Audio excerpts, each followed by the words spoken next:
சொல்லுங்க. ஆமா இருக்கு சப்போட்டா பழம். ஜூஸா இந்நேரமா?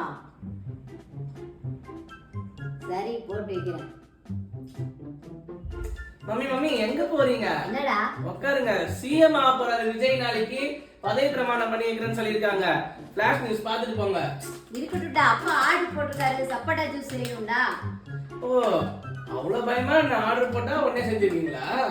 ஆமா, எங்க உன் பொண்ணாடி நீ ஆர்டர் போடு செய்யறாங்கன்னு பார்க்கலாம். அப்படிதானே அவ்வளவுதானே. இதோ இருங்க இப்ப சொல்றேன் பாருங்க. ஏ ரியா, இன்னைக்கு afternoon mutton biryani chicken tandoori நான் போட்ட ஆர்டரு ஓகேவா? Okay baby. எப்படி இந்த போச்